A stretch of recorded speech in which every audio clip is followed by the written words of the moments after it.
Դեկտեմբերի 16-ից 21-ը այցելեք իդեալ համակարգի ցանկացած խանութ սրահ ձեր ամանորյա հրաշքի հետևից։ Սալիկներ, սանկերամիկա, պաստառներ, ջերուցում, լամինատ, դռներ եւ ամեն ինչ ձեր բնակարանի վերանորոգման համար մեկ վայրից։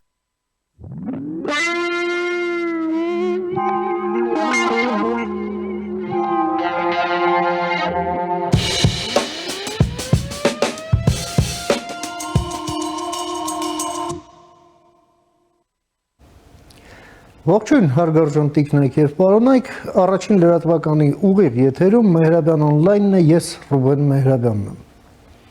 Այսօր տեղի ունեցավ մի սենսացիոն մի բան, չգիտեմ նույնիսկ այդ սենսացիոն բառը դնել ճակերտների մեջ թե ոչ, դե որովհետեւ տեղի ունեցավ այն, ինչ վաղ թե ուշ պետք է տեղի ունենար։ Հրապարակվեց ԱԱԾ-ի կողմից մի, այսպես են, լրատվամիջոցի հետ հարց ու պատասխանի ռեժիմով մի հաղորդագրություն, ըստ որի հաստատվում է, որ կաթողիկոսի եղբայրը arczepiskopos Եզրաս Ներսիսյանը, ով գլխավորում է Նոր Նախիջևանի եւ համայն Ռուսիո հայոց թեմը, հավաքագրված է եղել KGB-ի կողմից եւ հրապարակվեց նրա հավաքագրման անկետան։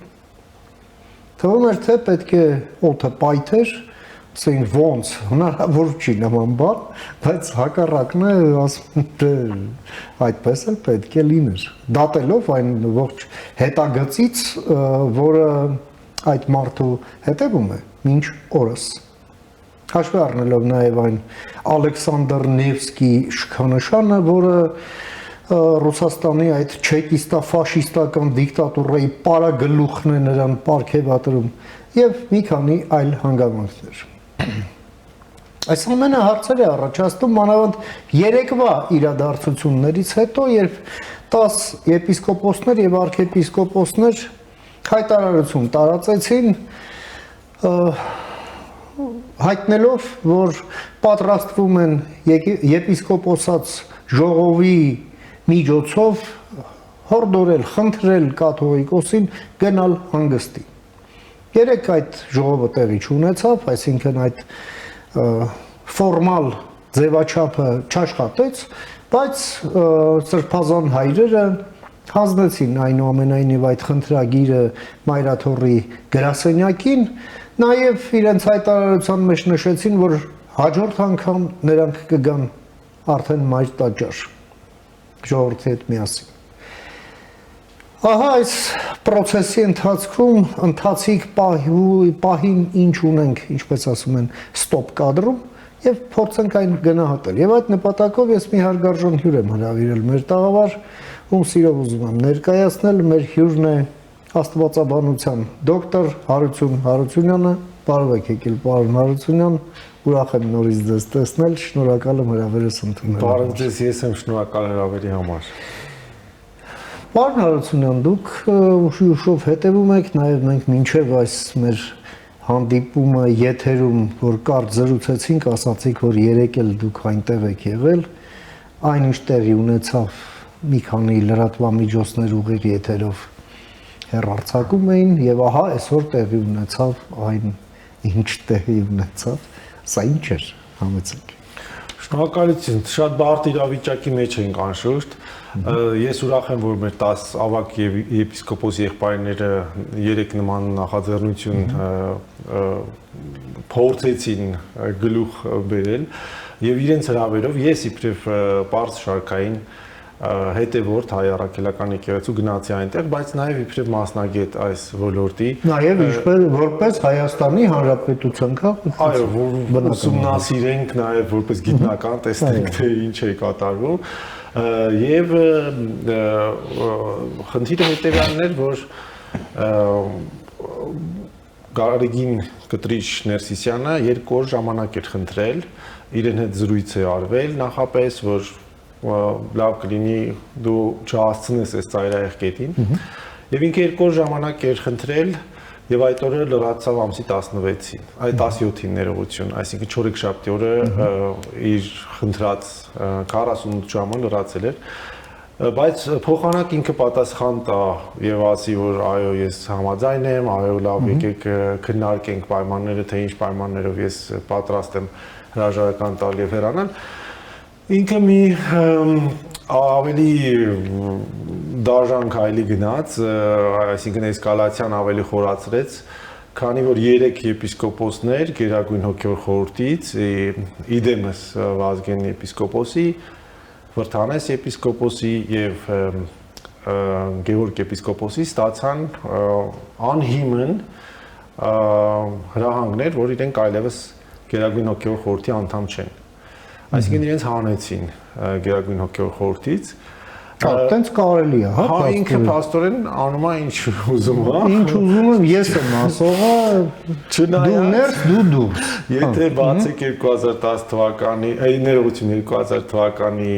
այդ գրանցման ակտը, թե ինչպես հայ եկեղեցին գրանցվել է իբրև կրոնական կազմակերպություն մեր կրոնների խորհրդում, այնտեղ տենց հատուկ հոդված կա, որ Գերագույն հոգևոր խորհուրդը դա խորհրդատու մարմին է, որ ընտրված է ազգային եկեղեցական ժողովի կողմից։ Թե ինչպես է ինքը սենց միահեծան սենց բաներ անում, մեզ համար անհասկանալի է մի կողմից, բայց մյուս կողմից հասկանալի է, որ ինքը փաստորեն այդ էսկալացիան տանում է նրան, որ ամսի 18-ին, այսինքն 3, պետք է ինքը նոր կազմով աներ նոր Գերագույն հոգևոր խորհրդի նիստ, այդ անձանցել ովքեր նոր տեղերը զբաղեցրեցին, կարամ անդրադառնամ,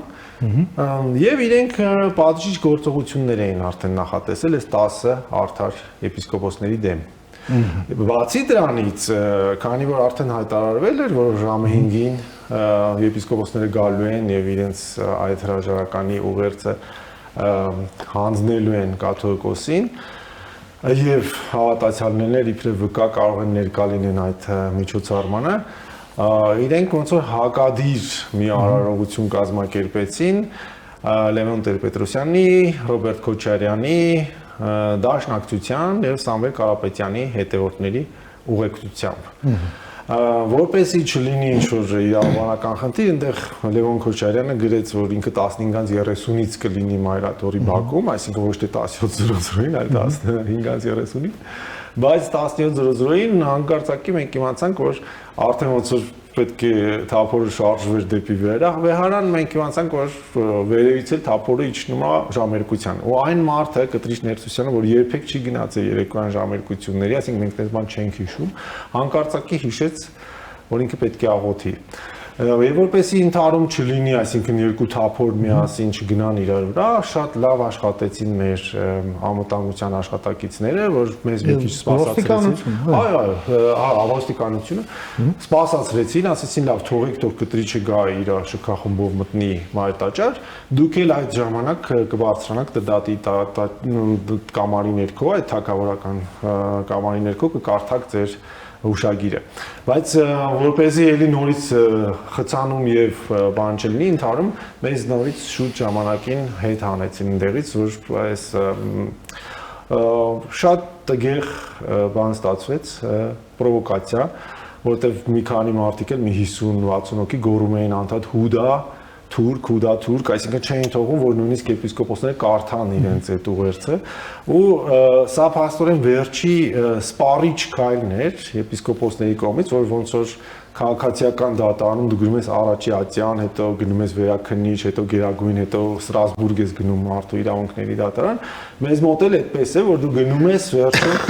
դեպի հոգևոր Գերագույն խորհուրդ, բայց քեզ չեն ընդունում, քեզ նույնիսկ չեն լսում, այլ հակառակը պատի հետ ես խոսում, գոռում են, այսինքն գոռում են 3 բառ՝ վեհափառ, հուդա եւ թուրք, առանց հասկանալու թե դա ինչ է նշանակում։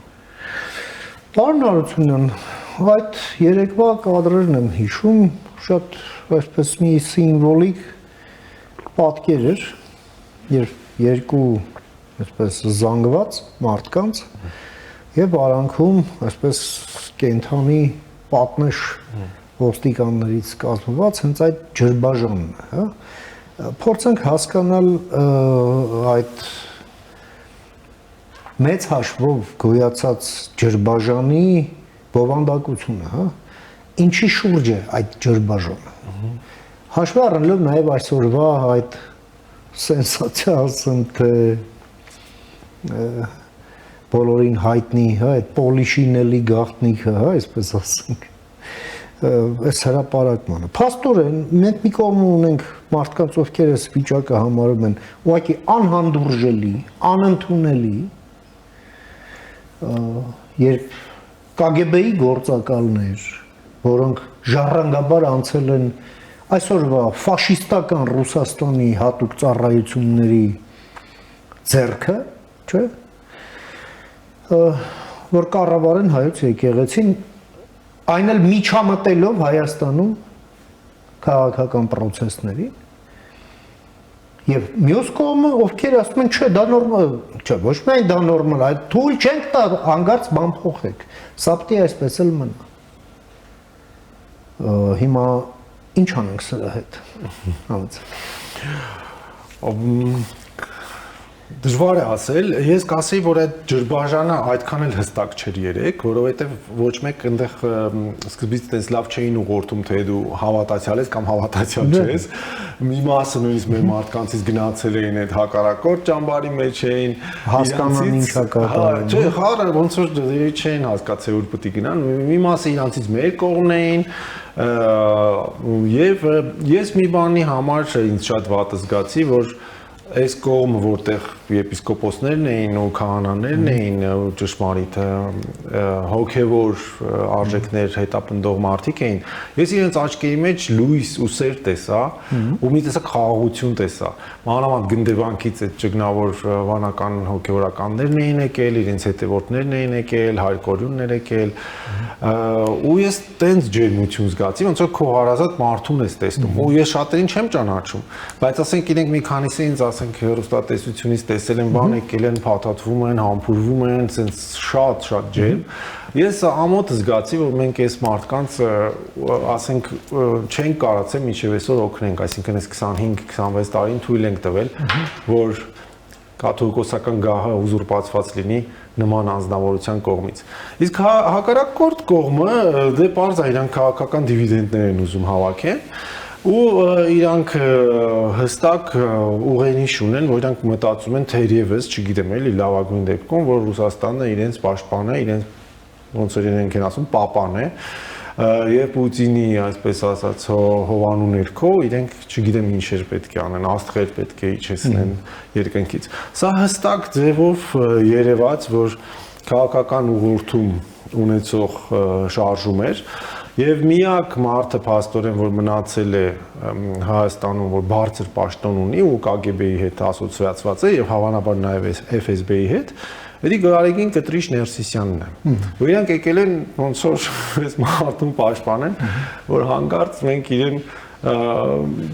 ոչ թե գահանկեց չանենք, այլ նույնիսկ այդ գահանկեցության թուղթը իրեն չհանձնենք ու նույնիսկ քննարկում չլինի դրա մասին Գերագույն հոգևոր խորհրդում։ Սա իրոք ցավալի ջրբաժան էր։ Ես կարծում եմ այդ մարդիկ չեն հասկանում իրանք ինչ են անում, բայց այնտեղ նշաններ եղան, որովհետև Աստվածաշունչը ասում է ոչ մի մազ չի ընկնի քո գլխից, եթե չլինի Աստծո կամքը, չէ։ Ու մի երիտասարդ քահանա այնտեղ ինչպես իմացաք սուր սրտի մկանային ինֆարկտ ստացավ։ Եվ այդ քահանան, ես գիտեմ ով է, Բաղալյան ազգանունով քահանա Բյուրականից, որ պաշտպանում էր դոշ էր տալիս էլի կաթողիկոսի համար, շատ իրեն առողջություն եմ մաղթում, ցանկանում եմ որ շուտ ապաքինվի, ու գիտեմ ինքը տենց ինչ մարտական երիտասարդ էր ու ինչպես իր ուղեղը լվացել են ու սարքել են ոնց ասած էլի զինվոր, որ դու պետք է գաս խփես ու այդ զինվորականների կամ այդ ոստիկանների պատնեշը քանդես, ջարդես, ու իմիջիալոց դրա մասին, եթե ուշադիր նայել եք, մի գրառում է արել Ռոբերտ Ամստերդամ կոչվող դատապաշտպանը, նույնիսկ հայերեն լեզվով ինքը գրառում արել Facebook-ում, նկար ա դրել այդ պատնեշի մասին ու գրել է, որ այսպիսով Փաշինյանը խախտեց Եվրոպական մարդու իրավունքների կոնվենցիայի 9-րդ կետը՝ մտքի, խղճի եւ կրոնի դավանանքի ազատություն։ Ինքն որում նույն թեզերով էլ պաշտպանում էր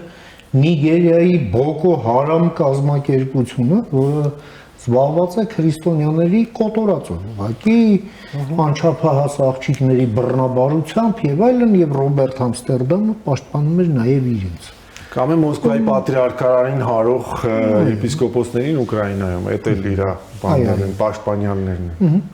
Դե փողից հոտ չի գալ։ Իրենք փաստորեն փորձեցին մի քանի կադրեր կորզել ու եթե տեսակ նաև Սպուտնիկ այդ բանը, լրատվականը Մարգարիտա Սիմոնյանի գրեց, որ իբրև թե դռներ են կոտրել մարտաճարի, հարցակվել են վեապարի վրա, չգիտեմ ինչ խաթարել են աղոթքը բան։ Այսինքն իրանք փորձում են ամեն ձևով այս բարեկարգության շարժումը եկեղեցու քաղաքականացնել, դնել դա Նիկոլ Փաշինյանի գրպանը եւ դրանով դիվիդենտներ կորզել, որպեսզի հետո Ստրասբուրգում, ասենք, մեր դեմ իրանք հայտեր ներկայացնեն ու մենք չստանանք հետո նաեւ Եվրոխորհրդից աջակցություն, չստանանք կրեդիտներ եւ այլն եւ տապալվենք ու ընկնենք ցարական Ռուսաստանի գիրկը։ Այո։ Շատ տրամաբանական ռազմավարություն է իրենց նպատակադրումները հաշվի առնելով։ Պարոն Հարությունյան, հիմա տեսեք իրավիճակը հետևելն է։ Ամեն ինչ արվեց, երեք էլ վարչապետն էլ իր ճեպազրույցի ժամանակ անդրադարձավ այդ հարցին, ասելով, որ հա ես պատրաստ եմ իրեն ընդունել մի հարցով։ Պատվավոր հանգստի ճանապարհելու մասին հարցեր քննարկելու համար, փաստորեն մենք տեսնում ենք այս մարդը ուղղակի երկու ոդկա դրել է մի կոշիկ, ասում է չեմ գնա։ Plus դրան այսօր ես մի քանի այսպես խոսացող գլուխների նայեցի, որոնք թեման թողած, ասել է որ դա հնարավոր բան չի, ինքը չի գնալու, մեկը մտքները վտ չանցնի ու սկսեցին թիրախավորել եպիսկոպոսներին, արքեպիսկոպոսներին էլ այդ 10 հոգուն։ Հա, էլ հուդաներ, էլ բրուտոսներ, էլ, չգիտեմ, դժողքի փայ դարձած եւ այլն եւ այդպես մեջները սատանա մտած, ասես բաներ են խոսում, ասես ինչ-որ բայուշ մի ինչ-որ վիճակներ։ Հիմա որն է հետագա ընթացքը, հեսա։ Կա մի որոշակի բարիեր, հա։ Եթե ինչ-որ մեկի հետ կապված կա ինչ-որ մի մեղադրանք, դա ինչ իրավապահ մարմինները գնում են հետևից։ Բայց դա հասկանալով, որ կա հոգեբանական շատ լուրջ, մշակութաբանական, հոգեբանական, հա, բարիեր, հա, եկեղեցի է ի վերջո, մեր եկեղեցի։ Այս մարդը փաստորեն այդ բարիերի հետևում է թաքնված, այսենց համառում ու չի ուզում գնալ, հիմա ո՞րն է լուծումը։ Ոնցեք։ Նայեք, ինքը ոչ թե չի ուզում գնա, այլ ինքը չի կարող գնալ, որովհետև եթե ինքը հանկարծ հրաժարվի, իր եղբորը դեֆենստրացիա են անելու, այսինքն Մոսկվայի բարձրահարկ շենքերի մեկից հանկարծ պատուհան լվալու ժամանակ այդ մարդը վայր է ընկնելու ու ջախջախվելու է, գանգը ջարդելու են իր եղբոր։ Այդպես որ ինքը չի կարա այս բան անի, եթե հիշում եք, քանի միլիոնատերերի տենց գլուխ են չէ կերել Մոսկվայում։ Ուստի ինքը համառում է մինչև վերջին ժողովուրդ կասի մինչև վերջին խազը, չէ՞։ Ու օգտագործում է շատ կեղտոտ լեզու, նաև կրոնական լեզու, ասենք օրինակ հուդա բառն են, չէ՞, ասում, բայց հուդան ով էր, հուդան այն մարդն էր, որ չճանաչեց Հիսուս Քրիստոսի կողմից արված վերջին ընթրիքի հաղորդությունը, չէ՞, այսինքն երբ որ հացը ու գինին բարձրացրեց Հիսուս, ասեց սա հիշատակ արեք, այսինքն ինքը ողջակեզի օրենքը փոխեց, էլի, այդ հրեական կարգը, որ պետքա կենթանի մորթես ու կենթանու արյունով լվացվես ու մեղքի հետ լվաս, ինքը ասեց չէ, հաց եւ գինի պետքա կիսեք, ճաշակեք։ Հուդան չընդունեց այս հաղորդությունը ու գնաց ու մատնեց։ Բայց ասում են հետո Հուդան զղջաց եւ ախաղան կառուցեց իր համար ինքնա սպան եղավ։ Հիմա այս վերաբերմունքը դուք այս 10 եպիսկոպոսին դեռ չեք դատել, չէ՞։ Գոյություն ունի անմեղության կանխավարկած։ Դուք նույնիսկ չեք լսել իրենց։ Դուք չեք հարցնում ինչի է պահանջվում հրաժարական այս մարդկանց կողմից։ Դուք չեք հարցնում ինչի է զեղչվում կաթողիկոսյանը։ Դուք միանգամից արգելք եք դնում, որ չի կարելի զեղչումներ անել պատարագի մեջ, Եվ այս մարդկանց մենք չենք ուզում լսենք։ Իրանք գալիս են մեզ մանիֆեստ հայտնելու, բայց մենք գնում ենք տաճար հանգարցակի որոշում ենք, որ պետք է Ռոբերտ Քոչարյանի տղայի հետ աղոթենք։ Հա, շատ կարևոր է։ Բայց դե մի քանի խնդիր կա, որ եթե հիշեք, հենց այդ Ռոբերտ Քոչարյանի տղան Լևոնը այս տարի հանգարցակի որոշել էր հունվարի 19-ին Սևանի մեջ ծակ փորել սառույցի մեջ ու լողանար։ Դա քչերը գիտեն, բայց դա սիմվոլիկ նշանակում է, որ դու 5 տոմարով նշում ես Հիսուս Քրիստոսի ծնունդը ռուսական ձևով։ Պուտինն էլ անում, չէ՞, գիտեք, sense խաչ են փորում,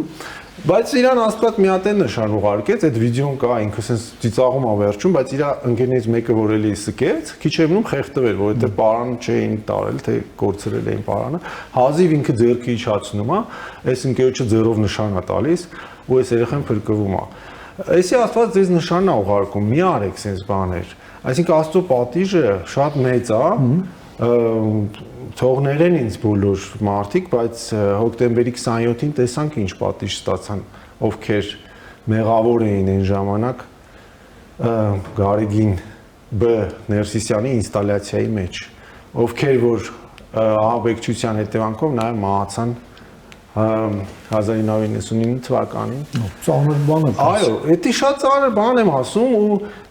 հետևանքները շատ լուրջ են ու ոչ մեկ չի ուզում սրա մասին մտածել, որ ինչի պետք է երիտասարդ հոգեորականին ինֆարկտ խփի, ինչի պետք է այս բաներ լինեն։ Այսինքն ոչ թե բայղուշություն եմ անում, այլ 5 տականից սկսված էսի գրված է, որ դու չպիտի ընդվզես ճշմարտության դեմ։ Ու Հիսուսն էլ ասում, նոր կտական ասում քո այոն պիտի լինի այո, կամ ասում, հա, կամ ասում են, չէ, Աստվածաշնչի խոսք ասում, եթե այս քաղաքում 10 արդարներ լինեն, այս արդարը կյանքում չի թողնի, որ այս քաղաքը կործանվի։ Ղովտի պատմություն։ Հա, ու նույնը այս Գյումրիի նոր հողորտացող քահանաներին է ուզում ասեի, աստվածաբանական լուրջ հարց ունեմ, դուք հարցրել եք ձեզ թե 1988 թվականին դեկտեմբերի 7-ին ինչու եղավ։ Ինչու Աստված թույլ տվեց այս ամեն ինչը։ Չեք վախենում, որ էլի կարաս այս բան լինի։ Եթե ասենք մենք sense շեղվում ենք ճշմարտությունից, ասինքն եկեղեցին իր առանցքից թեքվում է, ու փոխանակ լինի առաքելահաստատ բարոյական ինստիտուտ, դառնում է ինչ-որ KGB-ի կցորդ, դուք մեծ անեծք եք բերում մեր վրա։ Ու սա, ասենք, բան է, էլի, ոնց որ անպատիժ չի մնալու, լինելու են շատ վատ նշաններ իրենց համար։ Պարոն Հարությունյան, մի հատ ուղիղ հարց եմ ուզում տալ, էլի։ Հիմա այս ամենը ինչ որ արդեն տեղի ունենում, այ մեր այս զրույցի պահի դրությամբ։ Սա եկեղեցական, ներեկեղեցական հարց է, թե այնուամենայնիվ այլևս ազգային անվտանգության հարց։ Ձեր մոտեցում։ Ես կասեի երկուսն է միաժամանակ, ներեկեղեցական այն իմաստով, որ եկեղեցին լրիվ բարոյազրկվել է եւ ասենք փաստորեն եկեղեցու համար պարակտումը նորմալ բան է, իրանք կարող վերցնեն կախակայեն, կարգալույց անեն այդ մարդկանց ինչ որ ձևով վախացնելով լրացնեն, սա անշուշտ պետք է բարեկարգել, բայց նաեւ ազգային անվտանգության խնդիր է, որ եթե եկեղեցին ծառայում է օտարին իդեմս Մոսկվայի FSB-ի կենտրոնի, դա մենք պետք է շատ արագ ձևով քայլեր ձեռնարկենք ու ոչ մեկ թող չվախենա FSB-ից, աղ մտածում են թե դա եսի ինչ կարեց է։ Ես որ Սարգսակ էի, մեզ այն ժամանակ գնդերեսների դեռ ստատուսը չկար, բայց ամեն շաբաթ կիրակի ուղարկում էին տարբեր զորամասեր քարոզչության, վրթանես սրբազաններ դա կազմակերպում, ավտո էին տրամադրում։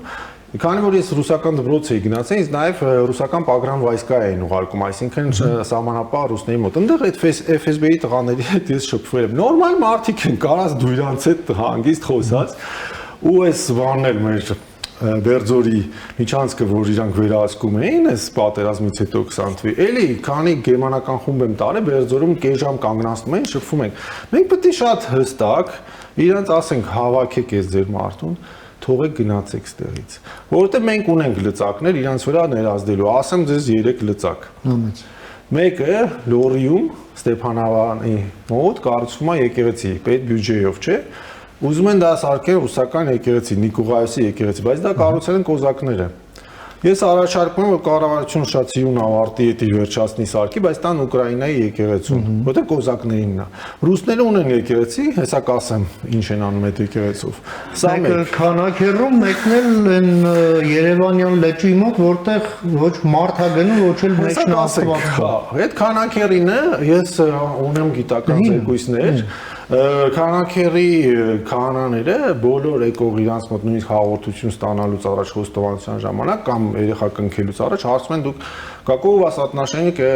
СВО, այսինքն հարցում են թե այս բաները, իմիգրանտները ինչ վերաբերմունք ունեն այդ հատուկ ռազմական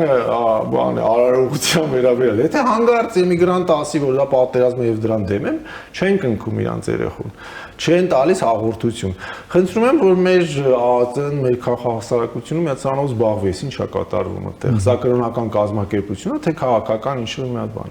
Իրանց նաեւ սայթերը ես սկրինշոթ եմ արել, տեսել եմ ինչեր են իրանք քարոզում, այդ էլ հետո կարամ բացեմ։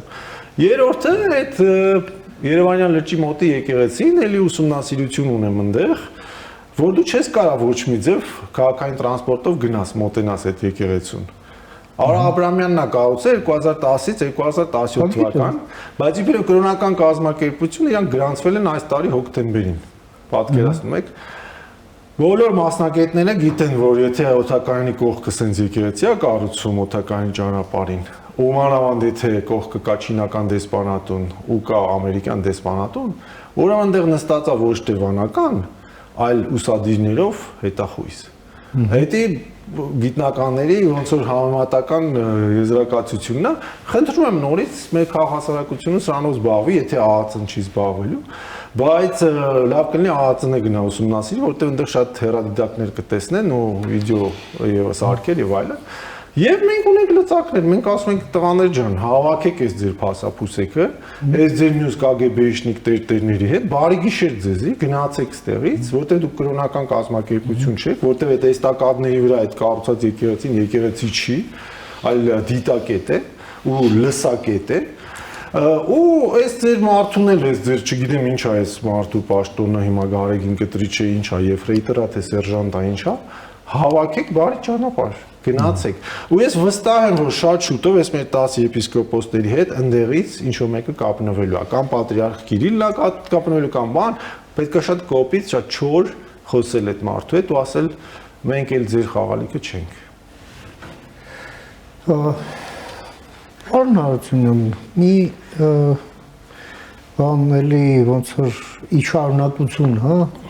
նախորդ հարցից էլի ուղիղ ձևով։ Ես տպավորություն ունեմ, որ ամեն ինչ արվում է իրենց տրամաբանության մեջ, այսպես ասենք, պետության իշխանության վրա, այսպես բիծ գցելու համար, հա, դարձելու նրան, որ ուղղակի ստիպված լինեն, արդեն իրավապահ մարմինների օգնությամբ մայրաթորն ազատեն ագենտներից։ Համաձայն ասենք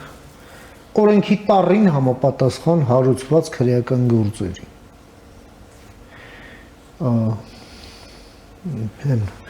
Սարոյան եղբայրները հիշեցի, չէ, ասում են քեզ ինչ կա, ոչ տերտերես սպանել, ոչ էլ, չէ, միտքդ էլ խիղճդ հանգիստ, միտքդ պարզ։ Սերկե այդ ուղղակի սենց վերհուշեր, հա, այսպես ոչ ավելին, բայց այնուամենայնիվ մենք էլ ակնհայտ է երևում, որ պետությունն էլ ուզում եմ մինչև վերջ խուսափի նման հեռանկարից թողնի եկեղեցին իր ներսում լուծի։ Բայց հիմա այս մարդը տեսնում ենք բոլոր այդ փորձերը սաբոտաժի է ենթարկում, որը ուղղակի ձևով դուք ո՞նց եք վերաբերվում այդ ասենց ասենք վերջին տարբերակին, էլի։ Ես ճիշտն ասած դեմ եմ նման լուծումի, որովհետև դա իրոք մեզ համար խնդիր կարող է առաջացնել իբրև պետություն, որովհետև շփվելով օտարերկրյա գիտնականների հետ, քաղաքական գործիչների հետ, ես շատ եմ աշխատում այդ ուղղությամբ, այսինքն միջազգային նաև այս արտաքին հարաբերությունները կարևոր են, ես նաև մասնագիտական խորհրդատվություն եմ արել օրինակ Եվրոմիսիայի ղեկավարներին, որ Հայաստանում են, որտեղ իրենք չեն հասկանում այս կոնֆլիկտը, պետք է իրենց մոտ լավ բացատրել, Դա ամենավերջի տարբերակն է, անշուշտ, որտեղ սա կրոնական հարց է առաջին հերթին, մենք պետք է բարեկարգենք եկեղեցին ներքուստ, այսինքն մեր եպիսկոպոսները մյուս պետք է նաև միանան մեզ, եւ ասենք եթե իրանցից եւս մի 15 հոգի միանան, ասենք հարցը շատ հեշտ կլուծվի, ոնց որ մի անգամ ասել եմ, գեղ կելնի, գերանքը կոտրի։ Ու դա կլինի ավելի ճիշտ տարբերակ, որովհետև այս հակառակ կողմը, այդ արդեն նկատել եք երևի Արա Զոհրաբյան, այդ Արման Թաթոյան, իրանք շատ ուրախ են, որ հիմա Գարեգինին բռնեն նստացնեն այս կտրիչին։ Հենց նստացնել այդ իրանց ձեռքում դառնալու է շատ ուժեղ խաղաքարտ, որ իրանք ոնց որ այս մյուս նստած arczepiskopos-ներին են բանանում, չէ՞, ներկայացնում կրոնի հողի վրա հետապնդվող եսիմ ինչ դատապարտյաններ, նույնը իրենք անելու են Գարեգինի մասին, որ կաթողիկոսին բռնեցին, դրա համար դուք ճիշտ եք ասում, դա պատմական, մշակութային, հոգևոր իմաստով այնպիսի ֆիգուրա է, որ պետք է մի քիչ ժամանակ տրամադրեր կառավարությունը, որոշ չափով զսպվածություն ցուցաբերել, որովհետև մեր կառավարությունն էլ ունի մի քիչ այս Նապոլեոն Բոնապարտի այդ բանը, կայսերական ներկայանալու ձև ունի, այդ էլ ասեմ ինչա, որ գնաք օրինակ Փարիզում մի հատ տենց բան կա, վետերանների հրապարակ կա, այդտեղ Նապոլեոն Բոնապարտն է թաղված, Place de la Invalides, ու խորանի վրա բանի դրոշակներն են դրած այդ կայսերական Ֆրանսիայի դրոշակները։ Հետո որ մտնում ես պետք է ցենց կամ դու վերևից նայես խոնարհվես գլուխդ Նապոլեոնի շիրիմին կամ ես աստիճանները տենց են տան որ դու տակից վերև ես նայում, այսինքն դու կյանքում իրեն հավասար չես։ Բայց կառավարությունը պետք է զգույշ լինի, այս բոլոր սիմվոլիզմը հարգելով նաև Նիկոլ Փաշինյանի այդ առաջարկները լսելով, որ հա պետք է նաև բան բերենք, չէ, ասենք երկենք նաև քայլերքը Հայաստանի Հանրապետության վայել, դա մենք մտնում ենք արդեն կրոնի դաշտ ու դեռևս մեր մոտ սահմանում չկա, թե մենք մայր եկեղեցի ենք, պետական եկեղեցի ենք, ներդաշնակության համագործակցության մոդելն է, թե բաժանման մոդելն է։ Սա պետք է հստակեցվի, որ նոր կարողանանք մենք ինչ որ միջամտություն անենք կամ նաև լավ իմաստով, օրինակ քահանաներին աշխատավարձ տանք պետ բյուջեից։ Սենց բանը Հայաստանի տարածքում։ Ու ստեղ ես զգույշ կլինեի, ես տենց խիստ քայլերի չէի գնա մի կողմից, բայց մի կողմից էլ արդեն զգում եմ, որ եթե եկեղեցին սպառել է բոլոր կրոնական ճանապարհները ու չեն էլ ուզում ես 10 կանոնիկ, հա, եպիսկոպոսները չեն ուզում լսել, իրենց գոռում են թուրք ու դա, այսինքն դա ինչ է նշանակում, որ դուք լրիվ այդ դավաճաններն եք գնացեք ինքնասպան եղեք։ Իմիջիայլոց մի քանի հոգի դες մեզ մոտեցան, այդ որ ասում եմ սղոսկել էին մեր ճամբար, ասես գալիս են իրանք, ասենք մի հատ լավ քահանայի են տեսնում, օրինակ Խաչիկ գյուղի Տեր Հովանեսի, որ շատ հոգևոր տղա, ասում են ամոթ քեզ, Խաչիկը թողել եկել ես, ամոթ քեզ, ասես այսինքն նույնիսկ չեն լսում։ Այսինքն դու էլ դատավորն ես ու որոշում ես ում ամոթ, ում ոչ, հա։ Ասենց, բայց որպես շարքային հավատացյալ դու կարող ես գալ մի հատ հարց տալ, չէ՞, ասել Տեր այր օրհնեցեք, մի հատ հարց ունեմ ձեզ, ինչի եք դուք եկել միացել ես 10 հոգուն, ի՞նչն է պատճառը, խնդրում եմ բացատրեք, դուք լավ քահանա եք։ Թող սենց մի հատ մոտենան, չէ՞, երևում է որ էսի լրիվ ուղղորդված է ու շատ կներեք արտահայտության շատ զորբա ձևով ուղղորդված մի հատ պայքար է, բայց հոգևորը զորբայություն չի սիրում, ինչի ենք մենք մկրտում ջրով, չէ՞։ Ինչի մենք չենք ամ թլպատություն ու արյուն չենք թափում երեխեքի, չէ՞։ Այդ բաժանումն էլա, չէ՞, գործ կարակելոցի ճանապարհ, դե ջուրը փափուկն է, այսինքն հոգևորը հա, մաքուն ու փափկությունն է։ Ու իջալից կոնֆլիկտները վատ բան չեն, այդ ժամանակ է 48 թվին ա եղել այդ կոնֆլիկտը Պետրոս Արաքելի, Պողոս Արաքելի միջև Պետրոսի կողմնակիցները ասել են եկեք թլպատենք, շարունակենք օրենքը պահել։ Բայց Պողոս ասել է չէ, մենք հեթանոց քրիստոնյաներ ունենք, որ իրենք դա չեն հասկանա։ Եկեք մկրտությունը դարձնենք, կապ չունի կին տղամարդ ջրով անդամակցենք Հովանես Մկրտչի եկած բայց դա կոնֆլիկտ է եղել ու կոնֆլիկտը լուծվել է ժողովական զրույցով, այսինքն էկլեսիա հենց դա նշանակում է եկեղեցի հա տեղ որտեղ դու զրուցում ես եկեղեցական աստվածաբանական տերմինաբանությամբ մենք ասում ենք այնտեղ որ 2-3 հոգի հետո համախմբվում են Սուրբ Հոգին է տիրում իրանց մեջ, այսինքն Քրիստոս իրանց հետ է հոգեբանության լեզվով դա կոչվում է կոնսենսուս Որ մենք ասինքն փող շահավետ վերջում լուծում ենք գտնում, բայց դրա համար դիսկուսիա է պետք, դրա համար այդ եղբայրասիրությունն է պետք, միաբանությունն է պետք։ Ինչի ենք ասում միաբան, այս մարդիկ միաբան են, որովհետև մի խոսքի տեր են իրանք։ Բայց դա չկա։ Ու դրա համար, քանի որ դա սպառվել է վերջնական, ես կարծում եմ, որ եթե այս 10 եպիսկոպոսները արդեն դիմեն կառավարությանն ու ասեն, խնդրում ենք խորհուրդ տվեք մեզ, ոնց վարվենք, որովհետև չենք կարող։ Այսինքն հեսա մեզի բան են, գահանքեց են անում։ Գերագույն խորհրդից հանում են, իմիջ այլոց այդ անուններն տանք էլի ովքեր են եկել թազա մարդ որպես նոր։ Մեկ այդ Կիրակոս եպիսկոպոսն է Թիֆլիսի, որ վերջերս իր նկարները բացահայտվեցին, որ ինքը հարբած ընկած է։ Հարբած ինչ որ դռների դեմ ընկած։ Ու ես չեմ էդի գաղտնազերծում անում, գրված է նաև ինտերնետում ու բոլոր հոգեորականները արդեն գիտեն, ինքը Սիրուհին է Եզրաս Սրբազանի, այսինքն այդ Եզրաս Ներսիսյանի հարճն է եղել։ Դե թող, եթե տենց չի, թող պատասխանեն, ասեն չէ, տենց չի։ Մյուսը Մակար եպիսկոպոս Գորիսից, Սյունիքից, որ իրոք 18+ է, ինքը ես էլի հարցի ձևով ուղղեմ, ասում են դուք տատիկներին եք սիրում, հա, ու անառակ տատիկներին, ու նաև սիրում եք իրենց թոռնիկներին։ Այսինքն բաներ են, ասենք ոնց կարելի է այդ մարդկանց բերել ներս։ Մյուսը Վահան Սրբազան, Վահան, որ բանը եկել էր մի օր մեր աստվածաբանական ֆակուլտետ անցած տարի, դա ինքը պաշտոն չունի բան, տես թոշակի գնացած ուտող խմող Սրբազան, ասես կալաբոկի նման կերած խմած։ Եկել է աստվածաբանական ֆակուլտետ դաս է տալի ու աղջկեքին սեքսիստական դիտողություններ անում։ Ասում է այդ հեռախոսը դիմիկում, ինչա բոյֆրենդիդ հետ ես խոսում, ես քո հետ ավելի լավ կխոսամ։ Այս աղջիկը նեղանման դուրս է գնում։ Դե լպիրշություն է դու։ Հա, ես էլ հետո այս մեր դասախոսներին կանչում, ասում եմ, ինչա, բա որ այս աղջիկը հիմա մեզ դատի տվեց։ Այսինքն ամբողջ աստվածաբանության ֆակուլտետի երեխեքը նստած, այս Վահանը սենց բան է իրան թույլ տալիս։ Հիմա պարզ չի, որ այս մարդիկ խելք չունեն, տկարամիտ են ու խնդիրներ ունեն, կամ որգրամոլ են, կամ սեռաքաղցի մեջ են, կամ արվամոլ են, ու կտրիչը կարա շատ հեշտ իրանց կառավարի։ Այսինքն եթե իրենք Այնպես ինչպես ռուսական հատուկ ծառայությունների ձեռքն են ընկել այդ արատները շահագործելով, որում գիտենք ռուսական հատուկ ծառայությունները տասնամյակների հաջողության պատմություններ ունեն այդ ուղղությամբ։ Այո, սովետի ժամանակվանից սկսած։ Ու ինքը հիմա Ցարի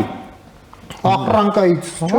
նոր թուղթ է հանել 2017 թվի, իբրև թե նախագիծ, բայց բոլորին խափում է, ասում է Գերագույն հոգևոր խորհուրդը դա եկեղեցու բարձրագույն գործարարի մարմինն է։ Ինչի է խափում, որ այսպես խեղճ ու կրակ մարդկանցով ինքը արդեն դարձնի դա իր հանձնախումբը ու այս հանձնախումբով արդեն ինչ որոշում ուզի անցկացնի։ Հիմա կզրկի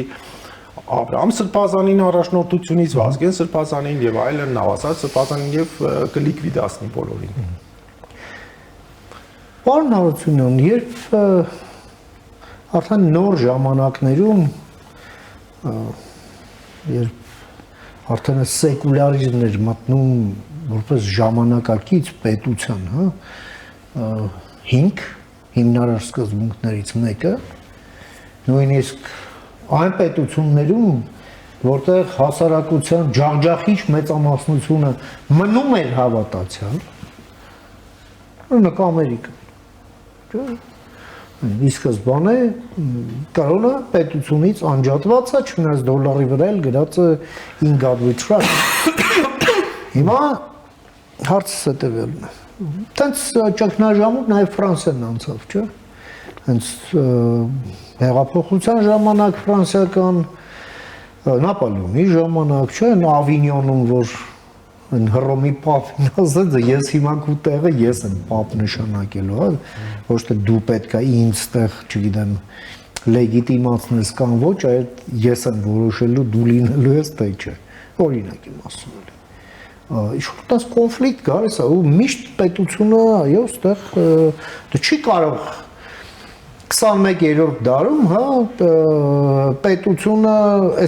եթե պետություն եկեղեցի կամ եկեղեցու վերնախավ, հա, տարաձայնություն է լինում, պետության ասածով չլինի արդյունքում, չի կարող լինել այդպես։ Մանավանդ խոսքը դեմոկրատական պետության մասին է։ Ինչ հանգուցալուծում եք տեսնում սրա արդյունքում ես համառելը մինչև ինչքան, մինչև ուր, մինչև ոնց համաց։ Դե Ամերիկայի մոդելը շատ հստական այնտեղ կոչվում է դա wall of separation, այսինքն բաժանող պատ է պետական ադմինիստրացիայի եւ կրոնական հարցերի միջեւ։ Դրա համար իրենց այդ համանդրության մեջ գրված է խոսքի ազատություն, խղճի ազատություն եւ հավատքի ազատություն եւ այլն, այսինքն լրիվ առանձին է անում դա։ Նույնը Ֆրանսիայում այդ սեկուլարիզմի մոդելը, որ շատ խիստ է, աշխարհականացման է տարել, ու լաիցիզմը, այո, ցանկացած քաղաքակիրթ երկիր այսօր դրան է գնում, որովհետև ասենք լիքը բաներ կա, որ պետությունը շատ ավելի լավ է անում, թե ադմինիստրատիվ ոլորտում, թե կրթական ոլորտում, թե բժշկության ոլորտում, այսինքն այդ սնխչիների բանի հարցը դուրս է գալիս, չէ՞, մեջտեղից։ Բայց մեր Կովկասյան այս տարածաշրջանը մի քիչ շատ յուրահատուկ է։ Մենք մի կողմից պրոգրեսիվ ենք, մի կողմից ուզում ենք զարգացած երկիր լինենք, բայց մյուս կողմից կարճած ենք շատ այդ հին ավանդույթներին ու նաև անձի պաշտամունք ունենք։ Անպայման պետք է ինչ-որ մեկին պապակոչենք, դառնա ինքը մեր երկրի տիրակալը կամ պաշտպանը, այսպես ասած։ Շատ երեսպաշտ ձևեր ընդունում էլի։ Նաև երեսպաշտ, բայց դա գալիս է այդ ցեղապետի կերպարից, որ եղել է քարի դարում ու աֆրիկյան ցեղերի մեջ մինչև հիմա պաշտպանվել է։ Օրինակ ես էլ տենց հարազատներ ունեմ, իրանք չնայած դեմ են Քոչարյանին կամ Սերժ Սարգսյանին եւ այլն, բայց իրանք ընտրում են այդ թևին, որովհետեւ իրանք գիտեն, որ դա կապված է Մոսկվայի հետ, եւ Մոսկվան մեզ իբրև թե պետք է պաշտպանի։ Պուտինն էլ հայրիկն է։ Այո, այո։ Եվ սա շատ արխայիկ վախերի հետ կապված մի բան է, որ դու տղամարդ չես, որ դու ազգ չես, որ դու պետություն չես, որ քեզ անպայման ինչ-որ մեկը պետքա վերահսկի ու քեզ տիրություն անի։ Այդ վախը ես չգիտեմ մենք մյուս մնացած եպիսկոպոսների միջից ոնց պիտի հանենք ու նաև մեր այդ ազգակիցների միջից ոնց պետք է անենք, որ իրանք այդքան շատ չեն, մի 1000 հոգի են ոնց որ եք տեսանք։ Գալիս են Վոլտերի սկզբունքին, պարզությունն, որ ասում են մի հավատա, մի վախեցիր, մի խնդրիր եւ սովետական դիսիդենտներից եկած մի համագործակցիր այն ամենի հետ, ինչ վերաբերվում է Ռուսաստանին։ Այո, բայց միևնույն է վախերն ու կարիքները մարդու մեջ մնում են։ Ու քանի որ ինքը այդ ներքին հասունությունը չունի, այսինքն քանի որ մեր այս կրոնը խեղաթյուրվել է, եկեղեցին շեղվել է իր առանցքից, չէ՞, մենք չենք տվել մարդկանց այդ քաջությունը, այդ ինչ որ հոգեոր դասիրակությունը պետք է իրանք ստանան, մենք չենք արել։ Մենք իրանց մկրտել ենք, ինչ որ խավորը եկել է, կենաց մենաց է խմե, բարի ճանապարհ, մերոնը շնորհավոր, բայց մենք չենք դաստիարակել իր մեջ զինվոր, հոգևոր իմաստով, լույսի զինվոր չենք դարձրել, որ ինքը ունենա քաջություն։ Դե դա ինտելեկտել է, էլի պահանջում, կներեք, միայն հավատը չի, էլ գույժ։ Չէ, դա այտենց հատուկ ազնվականության ճանապարհ է, որ այդ ասպետներն են տենց կրթվել, սամուրայներն են տենց կրթվել։ Մենք էլ ենք ունեցել ժամանակին տենց սերունդ, ասենք ովքեր են եղել այդ Վարդան Մամիկոնյանեն կամ այն ազնվականները, որ Սարդարապետի ժամանակ էլան ոտքի, չէ, եկեղեցականների հետ միասին։ Այսինքն դա մի հատ շկոլա է, որ դու կամ տալիս ես ու քո մարդիկ քաջ են ու ոչ մի բանի չեն բխանում ու արժանապատիվ են։ Օրինակ Ֆինլանդիայում են տենց մարդիկ, օրինակ Շվեյցարիայում են, ես ինչքան գնում եմ այդ երկրները, հիանում եմ իրանց քաջությունով, որ իրանք ոչ նացիստներին են կոտրվել, ոչ էլ ռուսներին են կոտրվել, հա։ Բայց մեր մեջ այդ, չգիտեմ, կրավորականությունը շատ է մտել ու մի հատ այս հնդկական հին պատմություն կա, չէ՞, ասում են, Հնդկաստանում մի հատ մարդ կրկես է սարքում, այդ մարդկանց ասում է կլոր նստեք, փիղ է բերում ու սկսում է ասենց պտտցնել, խաղացնել այս փիղին, մեծ փիղ է։ Բոլորը ասում են, բայց այդ ո՞նց այնքը չի դուրս գալիս այս կլորից ու չի ջարդում փշրում մարդկանց, փախնում։ Ես քանի որ ինքը փոքր ա եղել, ես շղթայով կապել եմ իրան մի հատ փայտի շուրջ ու ուղղակի կամած ինքը որ մեծացել է, այդ շղթան մի քիչ երկարացրել եմ, հետո բայց մի հատ աստիճան ա եկել, ասենք 10 մետրի վրա ռադիուսով, ինքը մնացել է այդ կապված։ Ու հետո ես այդ շղթան հանել եմ, բայց շղթան իր ուղեղի մեջ է։ Ու մենք եթե մենք գնացել ենք այդքան դարեր Օսմանյան կայսրության ներքո, հետո նաև ռուսական կայսրության ստրուկն ենք, այսպես ասած, եղել կամ սովետի, գերին ենք եղել, շատերի մեջ այդ հոգեբանական շղթան դեռևս կա, ցավոք։ Ինչ, հետևենք դեպքերի ընթացքին, պարոն Հարությունյան, եւ միշտ նոր հանդիպում։ Շնորհակալ եմ հրավերս ընդունելու համար։ Ձեզ ենք շնորհակալ։ Ամենայն բարիք ձեզ։ Համենք զրուցեցինք մեր գործընկեր աստվածաբանության դոկտոր Հարություն Հարությունյանի հետ, լսեցինք իր դիտարկումները կապված Սուրբ Էջմիածնում եւ Սուրբ Էջմիածնի շուրջ տեղի ունեցող իրադարձությունների այդ գործընթացում ընթացիկ պահի հետ։ Կարճ դադարից հետո կվերադառնանք, մնացեք առաջին լրատվականի հետ։